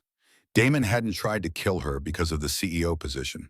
He tried to kill her because of the baby, because if anyone discovered that the IVF lab had used stolen genetic material, the entire medical division would collapse. The merger would fail. Billions of dollars would evaporate. And Damon, as CFO, had known about the retained samples, had probably authorized their storage, had been complicit in the fraud from the beginning. Serafina stood. Her legs felt weak. I need the full lab records. Everything related to the donor study and the IVF procedures. Dr. Penn hesitated. Those records are protected. I'd need a warrant or consent from the lab director. Then get consent, or I'll get the warrant myself. This is going to blow up Serafina. When this gets out, the legal fallout will be catastrophic. Serafina met her eyes. People tried to kill me to keep this quiet. I don't care about the fallout. She left the office in a daze, drove back to Stratton Industries on autopilot. In her office, she closed the door, locked it, sat at her desk, and tried to process what she'd learned. The baby she was carrying was Elias Turner's biological child, not by choice, not by consent, by medical fraud and corporate negligence. And Elias had no idea. She thought about telling him, about walking down to his office and explaining that their lives were now bound together in the most intimate way possible. But first, they had to survive the people trying to kill them. She called Constance Lee, told her about the genetic tests, about the retained samples, about the billion-dollar conspiracy. Constance listened in silence. When Serafina finished, the attorney let out a low whistle. This changes everything. We're not just looking at attempted murder. We're looking at medical fraud, violation of informed consent, illegal human experimentation. The list goes on. Can we prove it? If Dr. Penn provides the records, yes. But we need to move fast. Once Damon realizes we know about the samples, he'll destroy everything. How do we stop him? Constance thought for a moment. We get the lab servers before he can wipe them. Federal warrant. Executed immediately. No warning. Can you get that warrant? I know a federal prosecutor who specializes in bioethics violations. Give me 2 hours. Serafina hung up, looked at the clock. 6 p.m. Somewhere in this building, Damon was working late, planning his next move, confident that he'd contain the threat. He had no idea that the walls were closing in, and he had no idea that the baby he tried to kill was the very evidence that would destroy him. Serafina opened her laptop, started drafting an email to the board, a careful explanation of what she discovered, what she suspected, what she intended to do about it. She didn't send it yet, not until Constance had the warrant in hand, not until the servers were secured, but soon, very soon. The truth would come out, and when it did, nothing would ever be the same. Elias was leaving the office when his phone rang. Serafina's name on the screen. We need to meet. Tonight, my place. There's something you need to know. Her voice was tight, controlled, the way people sounded when they were barely holding it together. He told her he'd be there in an hour, drove to Mrs. Alvarez's apartment, asked if Callie could stay the night. Mrs. Alvarez took one look at his face and said yes. He kissed Callie goodbye, promised he'd be back in the morning. Drove to Serafina's building through rain that had turned heavy. The doorman recognized him from the press coverage, waved him through without question. The elevator to the penthouse was smooth and silent, nothing like the service lift at Stratton Industries. Serafina opened the door before he could knock. She looked exhausted. Her hair was down, no makeup, wearing jeans and an oversized sweater. Come in. The apartment was exactly what he'd expected. Expensive, impersonal, the kind of space that said its owner worked too much to care about home. She led him to the living room, large windows overlooking the bay, city lights reflecting on dark water. She sat on the couch, gestured for him to join her. Then she told him everything, about the donor records, about the genetic test, about the baby. Elias listened without moving. His face went blank, shock shutting down his ability to react. When she finished, he stood, walked to the window, stared out at the city. Serafina waited, gave him time to process. Finally, he spoke. You're sure the tests are definitive? Yes. He turned to face her. How long have you known? Since this afternoon. I found out from my doctor and came straight here. Does anyone else know? Just Dr. Penn and Constance Lee. I haven't told anyone at the company. Elias ran his hand through his hair. the weight of it settling onto his shoulders. This is why Damon tried to kill you, to bury the evidence of the medical fraud. Serafina nodded. The merger depends on Stratton's medical division having a clean reputation. If it comes out that they've been using stolen genetic material, the whole thing collapses, and he's willing to commit murder to prevent that. Elias sat back down, put his head in his hands. I donated those samples for research. They told me it was for tissue regeneration studies, that everything would be destroyed after the trial ended. They lied. Someone kept the samples. Someone used them without your consent. Serafina's voice was gentle. I'm sorry, I know this isn't what you signed up for. Elias looked at her, really looked at her. This woman he barely knew, this stranger carrying his child. What do you want to do? Serafina met his eyes. I want to destroy the people who did this, all of them. I want Damon in prison. I want the medical division shut down. I want every person responsible held accountable. And the baby? She placed her hand on her belly. This child deserves to know the truth. Not the scandal, not the headlines. The truth about how they came into the world and what it cost to protect them. Elias nodded slowly. Then we finish this. Together. Not as victim and rescuer, not as CEO and consultant, as parents protecting their child. Serafina felt something break open in her chest. Relief. Gratitude. The first real partnership she'd had since this nightmare began. Constance is getting a federal warrant. We'll seize the lab servers before Damon can destroy them. Once we have that evidence, the rest falls into place. When tomorrow? Maybe the day after. She's working on it now. Elias stood. I should go. Callie's staying with a neighbor. I need to get back to her. Serafina walked him to the door. Thank you. For not running. For not making this harder than it already is. He turned in the doorway. That's my child you're carrying. I don't run. After he left, Serafina sat alone in her apartment. The enormity of what lay ahead pressed down on her. Tomorrow they would start dismantling a billion-dollar conspiracy. They would expose corruption that reached into the highest levels of Stratton Industries. They would fight people with unlimited resources and no moral boundaries. And at the end of it all, if they survived, they would have to figure out how to raise a child together. Two strangers bound by medical fraud and corporate violence. She thought about Elias's face when she told him about the baby. The shock, the anger, the moment when he decided to stay and fight. She thought about his daughter, about the family they'd have to build from the wreckage of this conspiracy. And she thought about the elevator, about the smoke and the fear, and Elias's voice cutting through the darkness. Stay with me, you're going to be fine. She was going to hold him to that promise. The federal courthouse on Spring Street was a brutalist monument to government authority. Gray concrete, narrow windows, the kind of building designed to intimidate anyone who entered seeking justice. Constance Lee walked through the security checkpoint at 8 a.m. carrying a briefcase that contained 40 pages of documentation, medical records, maintenance logs, security footage. The accumulated evidence of a conspiracy that reached into the highest levels of corporate Seattle. The prosecutor's office was on the 4th floor. Assistant U.S. Attorney Michael Chen specialized in bioethics violations. He'd built his career prosecuting pharmaceutical companies and medical research firms that crossed the line from innovation to exploitation. Constance laid out the case methodically, started with the elevator malfunction, showed how the safety bypass had been authorized by the CFO, explained the surge generator installed by Marcus Del Rey.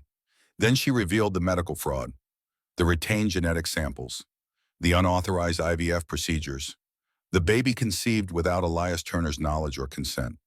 Chen listened without interruption. When she finished, he leaned back in his chair. This is massive. If we can prove systematic retention and use of genetic material, we're looking at RICO charges, criminal conspiracy, multiple counts of medical fraud. Can you get the warrant? Chen studied the documentation. I can get it, but execution needs to be immediate. The moment Stratton's legal team catches wind of this, they'll purge every server in the building. How soon? Tomorrow morning, 6 a.m. Federal agents at the lab before anyone arrives for work. Constance nodded. My client needs protection.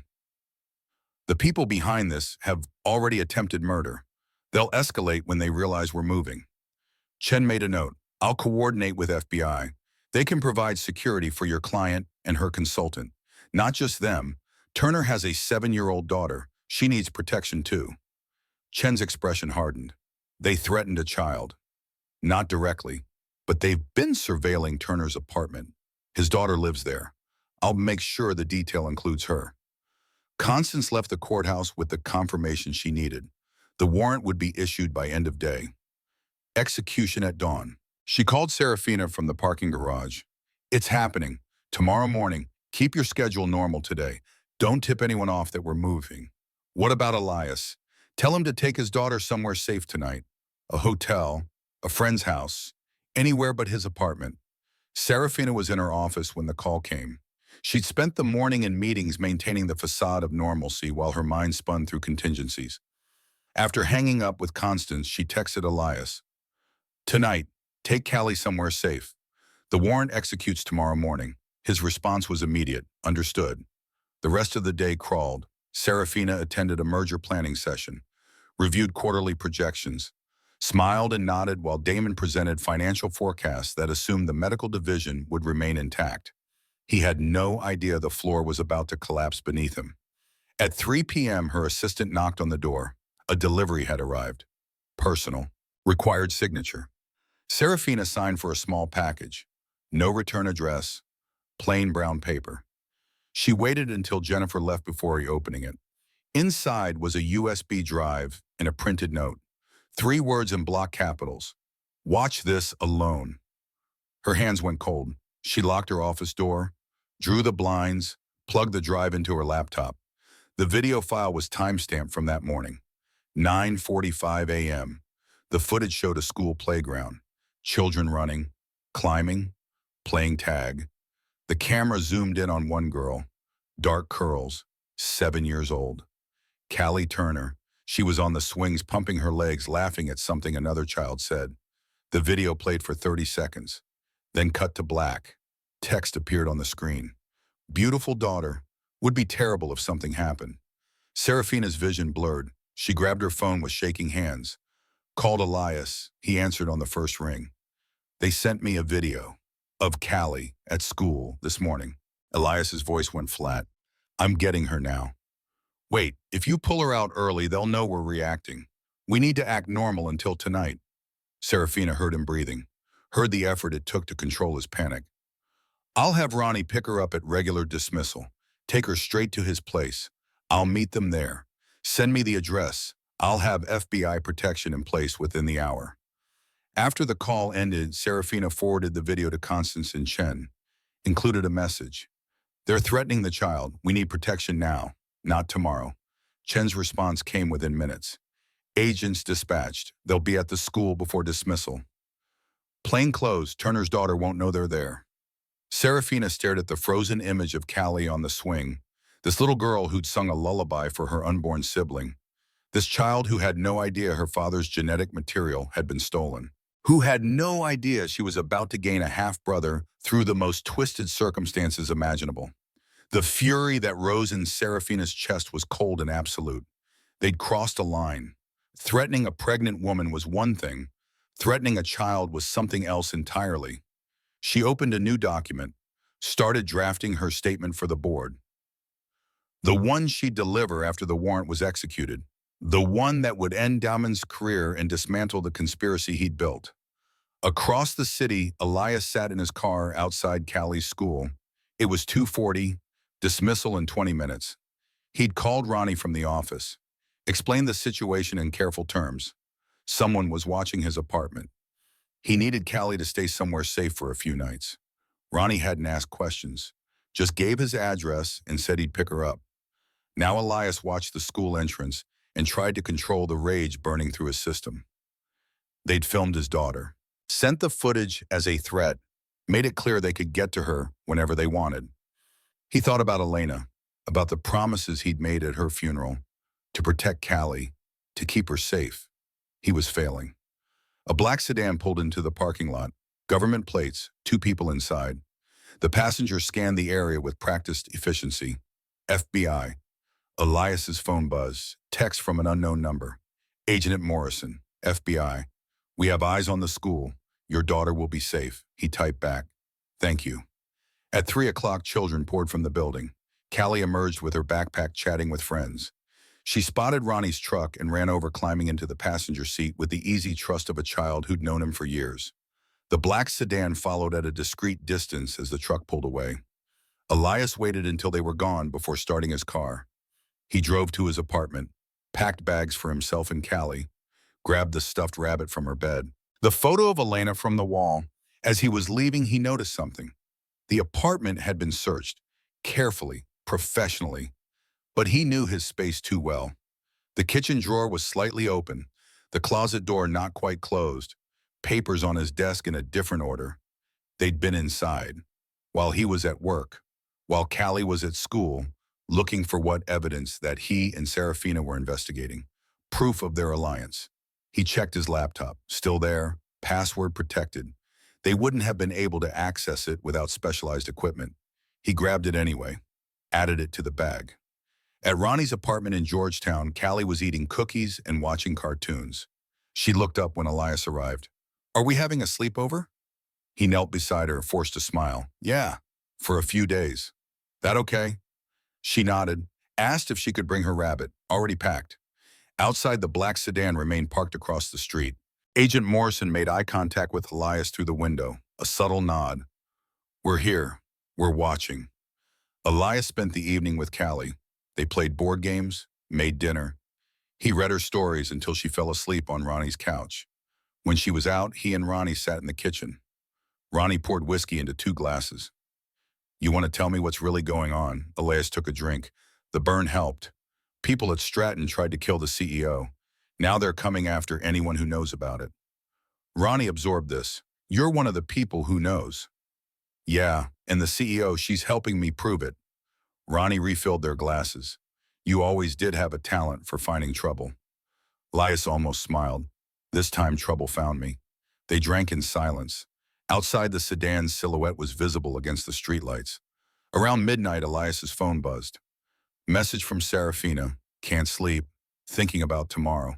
He typed back, "Me too." Her response came quickly. "I keep seeing that video. Your daughter on the swing. They're monsters." Elias stared at the screen, then wrote, "Tomorrow we end them." At 6 a.m., 3 black SUVs pulled up outside Stratton Medical Research Laboratory in South Lake Union. The facility was separate from the main headquarters, a low brick building that handled the company's biomedical contracts. Federal agents emerged wearing windbreakers marked FBI. They carried boxes of evidence bags and laptop cases for digital seizure. Michael Chen presented the warrant to the security guard. The man's eyes widened as he read it. "I need to call my supervisor." Chen's voice was steel. "You need to unlock the doors, now. This is a federal warrant. Obstruction will result in arrest." The guard unlocked the doors. The agents moved through the facility with practiced efficiency. They secured the server room first, disconnected the network cables, prevented any remote wipe attempts. Then they began collecting physical evidence. Files, hard drives, research logs, donor consent forms. The lab director arrived at 6:30. Dr. Philip Hastings, mid-50s, flustered and angry. "What is the meaning of this? You can't just walk in here and seize private medical records." Chen handed him a copy of the warrant. "We can and we are. You're being investigated for violations of federal bioethics regulations." "I suggest you cooperate." Hastings read the warrant. His face went pale. "I want my lawyer. You're entitled to one. But this facility remains under federal control until our investigation concludes." By 8 a.m., the seizure was complete. 6 servers, 40 boxes of documents, every piece of evidence related to the donor tissue study and subsequent IVF procedures. Chen called Constance from the scene. "We got everything. Server techs are already pulling the data. Should have preliminary analysis by this afternoon." Any resistance, the director lawyered up immediately, but he looked scared. "I think he knew this was coming." "Good. Fear makes people talk."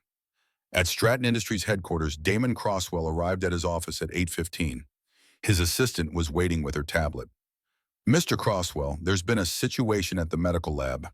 Federal agents executed a search warrant this morning." Damon's expression didn't change. "What kind of warrant?" "Something about bioethics violations. The director called looking for legal support." Damon walked into his office, closed the door, sat at his desk and stared at the city through his window. They'd moved faster than he'd anticipated. The CEO and her janitor had put the pieces together, had convinced federal prosecutors to act. He'd underestimated her, assumed her fear would keep her quiet, assumed the threat to the pregnancy would be enough. He'd been wrong. Now the servers were in federal custody, the evidence of what they'd done, the retained samples, the unauthorized procedures, the systematic exploitation of hundreds of research participants. His phone buzzed, a call from the company's general counsel. "Damon, we need to talk. The FBI just seized our medical research facility." He answered calmly. "I'm aware. What's the exposure? That depends on what's in those servers. If they find evidence of the donor sample retention, we're looking at criminal charges. Multiple violations of federal medical ethics regulations. Who authorized the retention? Silence on the other end. Then, the authorization came through your office. 3 years ago, a budget memo about maximizing research assets. Damon felt the walls closing in. That memo was about equipment and supplies, not genetic material. The legal counsel's voice was careful. That's not how it reads. The language is ambiguous. A prosecutor could argue it covered biological samples. Damon ended the call, opened his laptop, started searching for the memo in question. He found it buried in his sent folder. Dated March 2022, a routine communication to the research division about extending the useful life of study materials. He'd written it carelessly, using broad language to give the lab flexibility, never imagining they'd interpret it as authorization to keep human genetic material. Or had he? He thought back to that meeting. The lab director explaining that destroying the samples seemed wasteful, that they might be useful for future research, that storing them cost almost nothing. Damon had approved, signed the memo, moved on to other matters. Now that decision was about to destroy everything. He pulled up his personal encrypted messages, sent a text to Marcus Delray. "Burn the phone we used. Delete all communications. If anyone asked, we never spoke." No response came. Damon tried calling. The number was disconnected. Delray had already run. Smart man. Damon considered his options.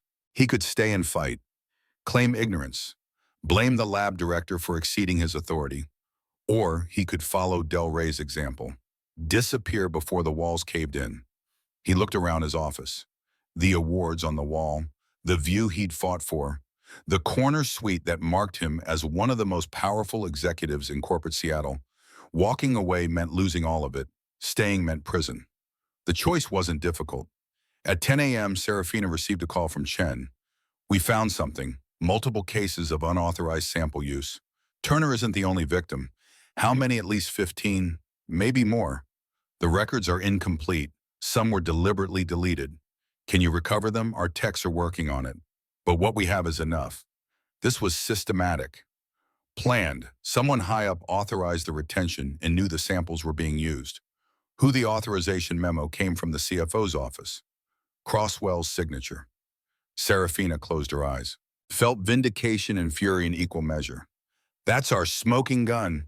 Yes, but there's more. The medical division was billing insurance companies for these IVF procedures, claiming they were using purchased donor material when they were actually using stolen samples. That's fraud, insurance fraud, Medicare fraud. The criminal liability here is enormous. "When do we move?" Chen paused. "I need to coordinate with the U.S. attorney. This is bigger than a local case now.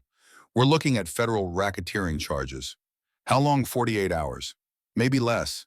Keep this quiet until we have the indictments ready."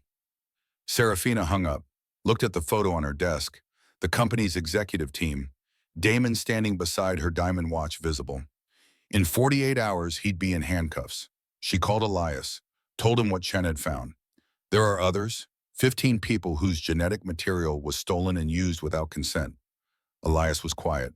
Then, "We need to find them. Tell them what happened. Give them a choice about whether to come forward." Serafina thought about that. 15 families, 15 children conceived through fraud. The scandal would be massive. Chen's working on identifying them from the lab records. "Once we have names, we can reach out. Carefully. These people don't know yet. Finding out your child was conceived this way, it'll destroy some of them." Serafina touched her belly, felt the baby move. It almost destroyed us, but we're still standing because we had each other, because we chose to fight together. Not everyone will have that. Elias was right. Some of these families would fracture under the weight of the truth. Some marriages would end. Some parents would reject children they'd once loved. But the truth had to come out anyway. At Ronnie's apartment, Callie was getting restless. She'd been cooped up for 2 days, kept asking when they could go home. Elias distracted her with puzzles and games. But he could see her patience wearing thin. That afternoon, he took her to a park in Georgetown. The FBI agents followed in their sedan, parked where they could maintain line of sight. Callie ran toward the playground. Elias sat on a bench and watched her climb the jungle gym. His phone buzzed. Message from Constance. Need you at my office. 4 p.m. Bring any documentation you have from the tissue study. He texted back. What's happening? Building the civil case. The victims will want to sue. We need to start organizing. Elias thought about those 15 other families. Other men who'd donated samples for research. Other women who'd undergone IVF thinking they were using legitimate donors. Other children like the ones Serafina carried. He watched Callie slide down and run back to the jungle gym. Thought about how she'd react when she learned the truth. When she discovered she had a half-sibling conceived through medical fraud. Would she understand? Would she accept it? Or would she feel betrayed that he'd kept the secret? At 4 p.m., Elias sat in Constance's office in a high-rise near Pike Place Market. The attorney spread documents across her conference table. These are the consent forms you signed for the tissue study. See this language here? She pointed to a paragraph in small print. All donated materials will be destroyed within 90 days of study completion. No exceptions. They violated the agreement. Constance nodded, which makes this not just medical fraud, but breach of contract. You have standing to sue Stratton Industries, the medical lab, and every person involved in the retention decision. What about the other victims? I'm drafting a class action framework. Once we have their identities, we can reach out, offer representation. Some of them won't want to sue, won't want the publicity. Constance met his eyes. That's their choice, but they deserve to know what was done to them. Elias thought about Serafina, about how she'd reacted when Dr. Penn told her the truth. The shock, the betrayal, the anger. Some people would direct that anger at the children, at the innocent lives created from the fraud. How do we protect the kids in all this? Constance's expression softened. We can't, not completely, but we can control the narrative. Frame it as institutional failure rather than individual shame. Make it clear these children are victims, not mistakes. Elias looked at the consent forms. His signature at the bottom, the promise that his genetic material would be destroyed, a promise broken by people who saw human tissue as corporate assets. I want them all held accountable. Not just Damon, everyone who knew and stayed silent. That's what we're building toward. At Stratton Industries, Damon's assistant knocked on his door at 5 p.m. Mr. Crosswell, the board has requested your presence at an emergency meeting. 6 o'clock, conference room A. Damon knew what this was. The general counsel had briefed the board. They were preparing to distance themselves from the scandal. He considered refusing, walking out, leaving the building and never coming back. But that would look like guilt, like flight. He needed to control the narrative, present himself as a victim of overzealous prosecutors and disloyal subordinates. At 6 p.m., he entered the conference room. The entire board was present. Serafina sat at the head of the table, her expression unreadable. Damon took his seat, folded his hands on the table. The board chair, Gerald Morrison, spoke first. Damon, I'm sure you're aware the FBI executed a warrant at our medical research facility. They've seized servers containing evidence of what they're calling systematic bioethics violations. I'm aware. Can you explain why authorization for sample retention came from your office? Damon kept his voice steady. That memo was about general research assets. The lab director exceeded his authority in applying it to biological materials. Morrison glanced at the general counsel. The lawyer slid a document across the table. This is the memo in question. The language is broad enough to include biological samples. Damon read it, saw how it could be interpreted. That wasn't my intent. Intent is difficult to prove. What matters is the outcome. And the outcome is that 15 families were defrauded. Federal prosecutors are building a criminal case. Damon looked at Serafina. She met his gaze without flinching. She'd won. She'd built a case strong enough to destroy him. The board chair continued. We need to discuss your position with the company. Given the severity of these allegations, the board feels it's appropriate to place you on administrative leave pending the outcome of the investigation. Damon's jaw tightened. I've given this company 12 years, built the financial systems that enabled our growth. And you're going to hang me out to dry based on a prosecutor's interpretation of an ambiguous memo. We're protecting the company. If you're charged criminally, your presence here becomes a liability. Serafina spoke for the first time. This isn't just about the memo. We have evidence you authorized the elevator bypass that nearly killed me. The room went silent. Damon looked at her, saw the steel in her eyes. That's absurd. I approved routine maintenance delays, nothing more. She pulled out her phone, played the CCTV footage. Damon standing outside the elevator, checking his watch, walking away. You knew about the malfunction before it happened. You stood there and waited for me to get trapped. The board members shifted uncomfortably. Morrison's face had gone pale. Damon forced himself to remain calm. I was waiting for an elevator. The footage proves nothing. It proves you were present. It establishes timeline. Combined with the maintenance records and Marcus Del Rey's testimony, it builds a case. Del Rey won't testify. He's disappeared. Serafina smiled. Cold. Actually, he turned himself in this morning. Offered full cooperation in exchange for immunity. He's already given a statement implicating you. Damon felt the floor drop away. Del Rey had flipped. The electrician had decided saving himself was more important than protecting the conspiracy. Everything was unraveling. Morrison stood. Damon, I'm going to ask you to leave. Security will escort you from the building. You'll receive formal notice of your suspension tomorrow. Damon looked around the table. These people he'd worked with for over a decade. These colleagues who'd benefited from his financial strategies and budget optimizations. Not one of them met his eyes. He stood, straightened his jacket, walked to the door with as much dignity as he could muster. Outside, 2 security guards waited. They didn't speak, just flanked him as he walked to his office. He had 10 minutes to collect personal items. They watched while he packed a box, made sure he didn't access any computers. The walk through the building was a parade of shame. Executives pretended not to notice. Assistants turned away. At the lobby, the guards took his ACOS badge, his parking pass, his company credit card. He stepped onto the sidewalk carrying a cardboard box, just like Elias Turner 3 weeks ago. The irony wasn't lost on him. A black sedan was parked at the curb. FBI agents stepped out. Damon Crosswell, we have questions about your involvement in medical fraud and attempted murder. You're not under arrest, but we'd like you to come with us voluntarily. Damon set down the box, looked at the building rising above him. Then he said the only smart thing he had said all day. I want a lawyer. The FBI field office on 3rd Avenue was designed for intimidation. Concrete walls. Fluorescent lighting that made everyone look sick. Interview rooms with one-way mirrors and recording equipment visible in the corners.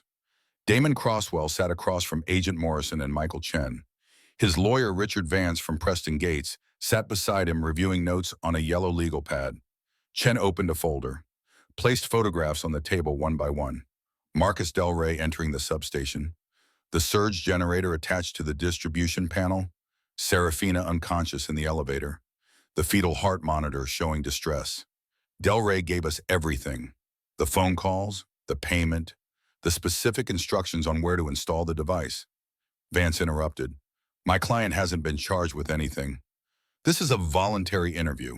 Unless you're prepared to file charges, we're leaving. Chen smiled. We're prepared. We're just being courteous by giving Mr. Crosswell a chance to cooperate before the indictment drops. Damon leaned back. His diamond watch caught the harsh light. I have nothing to say. Chen pulled out another document, the authorization memo for sample retention. This is your signature, your email, your authorization for the medical lab to retain biological materials from research participants. That memo was misinterpreted. 15 families were defrauded.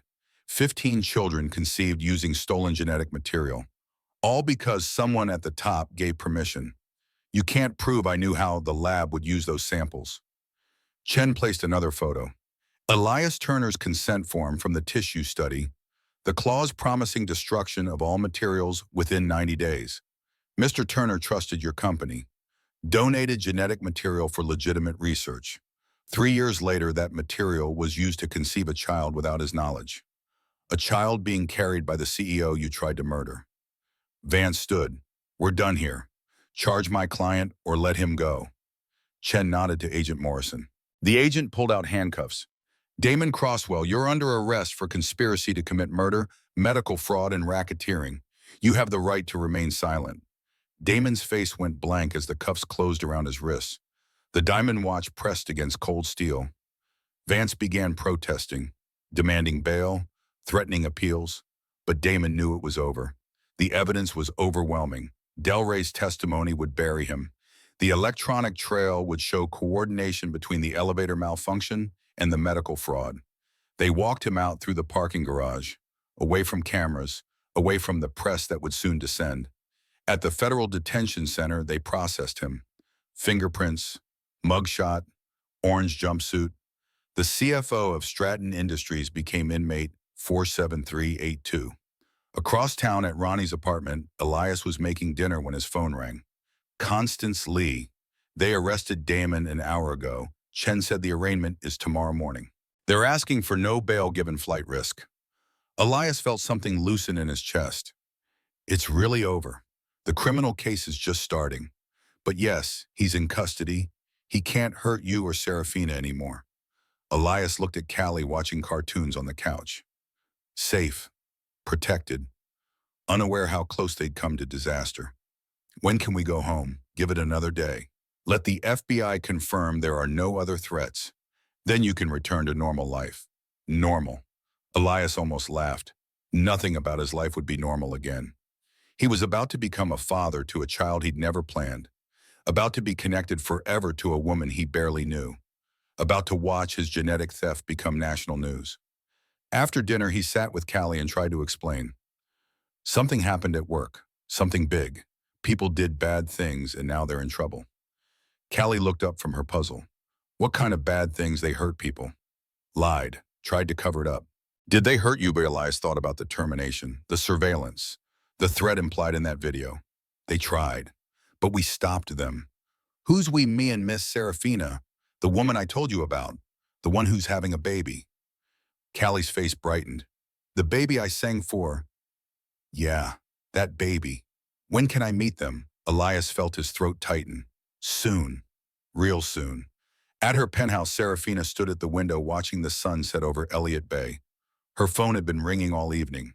Board members, investors, press contacts. She'd ignored them all. Tomorrow would bring chaos. The arrest would go public.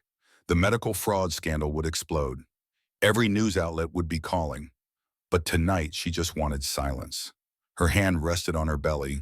The baby was active, kicking, pressing against her ribs. She thought about Elias, about the conversation they'd need to have soon, not about the case or the conspiracy, about the child, about custody and parenting, and how two strangers built a family from wreckage. Her phone buzzed. Text from Dr. Penn. Need to see you tomorrow if possible. Baby's measuring large. Want to discuss delivery timeline. Serafina's heart jumped. She was only 32 weeks. Too early, she typed back. How early are we talking? Dr. Penn's response was immediate. Let's discuss in person. 10 a.m. Serafina confirmed, then called Constance. My doctor wants to move up the delivery timeline. If something happens, if I go into labor during the trial, we need contingencies. Constance was quiet for a moment. The trial won't start for months. Damon's lawyers will drag it out as long as possible. What if I deliver before then we make sure you're recovered before you testify. The case doesn't depend solely on you, but it'll be stronger with me. Yes, but your health comes first. The baby's health comes first. Serafina looked at her reflection in the darkening window. She looked exhausted, pale. The stress was taking its toll. I can't slow down. Not yet. We're too close. You need to rest. Doctor's orders. My orders. Everyone's orders, except your own. Serafina almost smiled. I'll rest when Damon's in prison. He's already in jail. You won. Not until the verdict. Not until every person involved is held accountable. After hanging up, Serafina opened her laptop, started drafting her testimony, the words she'd speak in court, the truth she'd tell under oath. She worked until midnight, then fell into bed without changing clothes.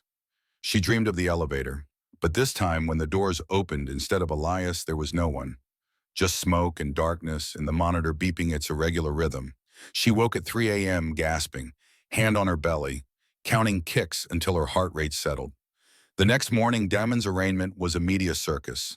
News trucks lined the street outside the courthouse. Reporters jostled for position. Inside, the courtroom was packed. Serafina sat in the gallery beside Constance. Elias was 2 rows back. They'd agreed not to sit together, not to give the press an easy photo of the CEO and the janitor united. Damon shuffled in wearing an orange jumpsuit, his hands cuffed in front, his hair uncombed. The diamond watch was gone. He looked diminished, like a predator removed from his habitat. The judge read the charges: conspiracy to commit murder, medical fraud, racketeering, insurance fraud, obstruction of justice. 15 counts total. Vance argued for bail. His client was a pillar of the community. No prior criminal record. Deep ties to Seattle. Chen countered. Extensive financial resources. Access to offshore accounts. Flight risk was extreme. The judge barely deliberated. Bail denied. Defendant remanded to federal custody pending trial. Damon's face remained blank. But Serafina saw the moment reality settled over him. He was going to die in prison. Outside the courthouse, reporters swarmed. Serafina had prepared a statement. She stood at the microphone, Constance beside her. Today marks the beginning of justice for 15 families whose trust was violated, for research participants whose genetic material was stolen, for children conceived through fraud who deserve better than the circumstances of their creation. A reporter shouted a question. Ms. Caldwell, is it true you're one of those 15 families? Serafina didn't flinch. I am. My child was conceived using genetic material taken without consent from a Stratton employee. When I discovered this, I could have stayed silent, could have protected the company's reputation. Instead, I chose truth. Another reporter. Who is the biological father? That's private. What matters is that he and I are working together to ensure this never happens to another family. More questions, more cameras. Serafina answered what she could and deflected the rest. Across the crowd, she caught Elias's eye. He gave a subtle nod. Support without drawing attention. When the press conference ended, Constance guided her to a waiting car. You did well. Controlled the narrative. Made it about justice instead of scandal. Serafina felt drained. How long until trial? 6 months minimum. Vance will file every motion he can think of. Delays, change of venue, dismiss for lack of evidence. Will any of them work? No. The evidence is too strong, but he'll try anyway. At 10 a.m., Serafina met Dr. Penn at the medical office. The ultrasound showed a baby measuring ahead of schedule, estimated weight already over 5 pounds. Dr. Penn's expression was serious. Your blood pressure is elevated. Stress levels are dangerous. The baby's size combined with your risk factors makes me want to consider early delivery. How early? 36 weeks. Maybe sooner if your blood pressure doesn't stabilize. That's a month from now. Serafina tried to calculate. The trial wouldn't even have a start date by then. I need more time. Dr. Penn shook her head. You need to prioritize this baby's health. And your own. Preeclampsia is a real risk. If your pressure keeps climbing, we might not have a choice. Serafina left the appointment shaken. She'd been so focused on the case, on justice, on destroying Damon's defense. She hadn't considered that her body might make decisions for her arm. That afternoon, she met Elias at a coffee shop in Capitol Hill.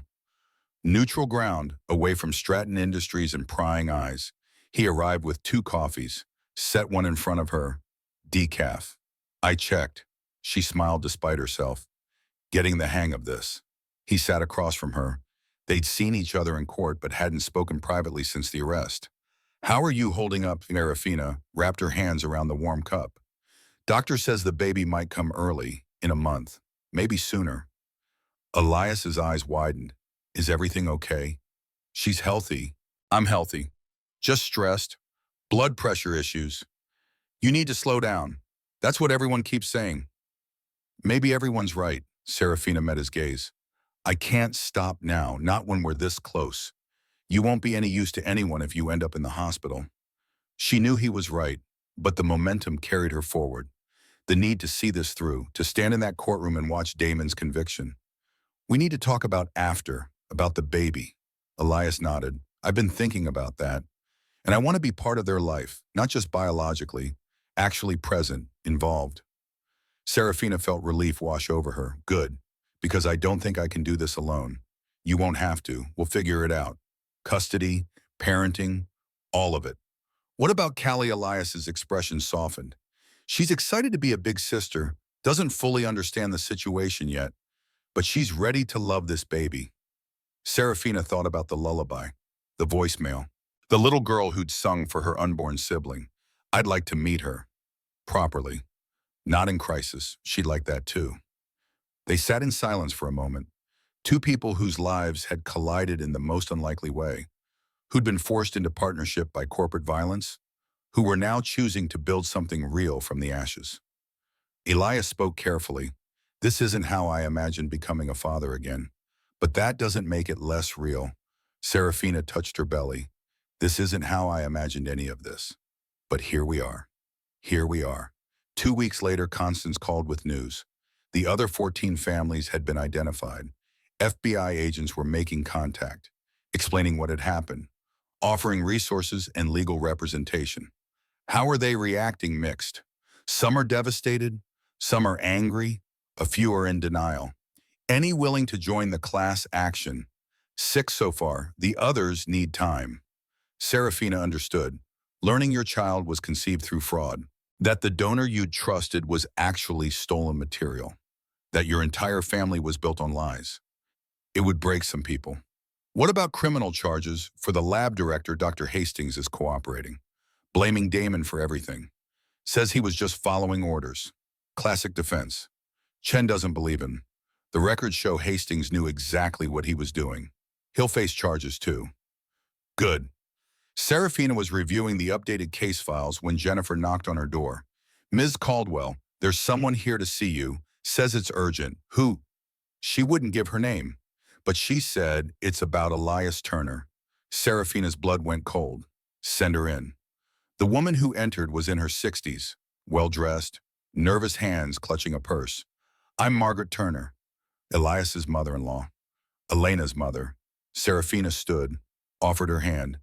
Please, sit. Margaret sat stiffly, looked around the office like she'd wandered into foreign territory. I've been following the news. About the case, about what happened to my son-in-law. Serafina waited. Elena told me before she died, made me promise to watch over Elias and Callie, to make sure they were okay. Margaret's voice cracked. I failed. I moved to Arizona, left them alone. And now this. You didn't fail. Elias is strong. He's protecting his daughter. He's doing the right thing. Margaret met her eyes. Is it true what they're saying, that the baby you're carrying is his? Serafina hesitated, then nodded. It is, but not by choice, not by either of us. Our genetic material was used without consent. Margaret absorbed this. Elena would have wanted you to know. She made me promise to tell you if something like this ever happened. Tell me what Elena knew about the tissue study. Elias donated samples when she was pregnant with Callie. They were trying to save money for the birth. The study paid $300. Serafina felt ice spread through her chest. She was there when he signed the consent forms. She read them carefully, made sure it was legitimate. Margaret's hands trembled. Before she died, she told me she was worried, that she'd had dreams about those samples, about them being used for something terrible. Elena asked me to watch for news about Stratton Industries, to make sure Elias wasn't being exploited. Serafina's throat tightened. I'm sorry I didn't do more. I should have checked on them. You're here now. That's what matters. Margaret stood. I want to help. With the baby. With Callie. With whatever you need. Serafina felt tears burning behind her eyes. Thank you. After Margaret left, Serafina sat alone in her office. Elena's warning echoing through her mind. A woman who died 3 years ago had somehow known. Had felt something was wrong. Had tried to protect her family from beyond the grave. That evening, Serafina called Elias. Told him about Margaret's visit. She was there. When you signed in the consent forms, Elias was quiet. I'd forgotten. Everything from that time is blurry. Elena was sick. We were scared. $300 meant we could afford the hospital bills. She was trying to protect you. She always did. They talked until late about Elena, about grief, about the impossible task of building a new family while honoring the one that had been lost. At 35 weeks, Serafina's blood pressure spiked during a routine checkup. Dr. Penn admitted her to Swedish hospital for monitoring. Elias arrived within the hour, brought magazines and snacks, sat beside her bed while monitors beeped. You don't have to stay. I want to. They watched television without really seeing it, played cards, talked about everything except the case. At midnight, a contraction hit. Mild but unmistakable. Dr. Penn was called. She examined Serafina and frowned. You're dilating, slowly, but it's happening. It's too early. 35 weeks is viable. If labor progresses, we won't stop it. Serafina looked at Elias, saw her own fear reflected in his eyes. Call Constance. Tell her it's happening. Elias made the call, then texted Ronnie to bring Callie to the hospital. By 3 a.m. contractions were regular, 5 minutes apart. Dr. Penn prepped for delivery. Callie arrived with Ronnie and Margaret. The little girl's eyes were wide. Is the baby coming? Serafina managed a smile. Yeah, soon. Callie climbed onto the chair beside the bed, took Serafina's hand. It's okay to be scared. My dad says being brave doesn't mean you're not scared. It just means you do it anyway. Serafina squeezed her hand. Your dad's a smart man. Elias stood on the other side of the bed, one hand on Serafina's shoulder, one on Callie's. This makeshift family, this impossible unit forged in crisis. At 6:18 a.m., after 3 hours of labor, their son was born. 5 pounds, 7 ounces. Healthy lungs, strong heartbeat. Dr. Penn placed him in Serafina's arms. Elias leaned close. Callie stood on tiptoe to see. The baby's eyes opened, unfocused but searching. Callie whispered, Hi, baby. I'm your sister. Serafina looked at Elias, saw tears tracking down his face. What should we name him, Elias thought for a moment. Miles, after your father, and Noah, after Elena's father. Miles Noah. Serafina tested the name, felt it settle into place. Perfect. 3 months later, the trial began. Damon's lawyers had exhausted their delays. The evidence was too strong, the witnesses too credible. Marcus Del Rey testified first. Described the phone calls, the cash payment, the installation of the surge generator. Dr. Hastings followed, broke down under Chen's questioning, admitted he'd known the sample retention was illegal, had done it anyway because Damon promised career advancement. Serafina took the stand on day 4, told the jury about the elevator, about discovering the fraud, about the genetic theft that had created her son. She looked directly at Damon while she spoke. He stared back without expression. Elias testified the next day, showed his consent forms, explained how he'd trusted Stratton Industries to destroy his genetic material, described learning he'd become a father without knowing, without choosing. The jury watched in silence. When both sides rested, deliberations took 6 hours. The verdict was unanimous on all counts. Guilty. Damon showed no reaction, just stood while the judge scheduled sentencing. Outside the courthouse, Serafina and Elias gave a joint press conference. Miles was 3 months old, sleeping in a carrier against Serafina's chest. Callie stood beside her father. Today justice was served. But this was never about vengeance. It was about protecting families, about ensuring no one else suffers what we suffered. A reporter asked about the baby. We're raising him together, not as a couple, as partners, as parents who choose truth over convenience. What's next? Serafina smiled. We've established the Turner Ethics Foundation, dedicated to protecting donor rights, ensuring informed consent in medical research, making sure what happened to us never happens again, Elias added.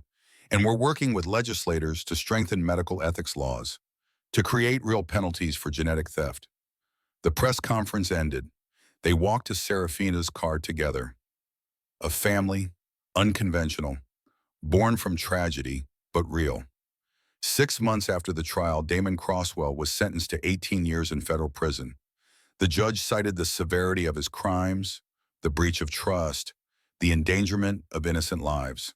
Stratton Industries settled the class action for $250 million. The medical division was permanently shut down. The board was restructured, new oversight protocols implemented.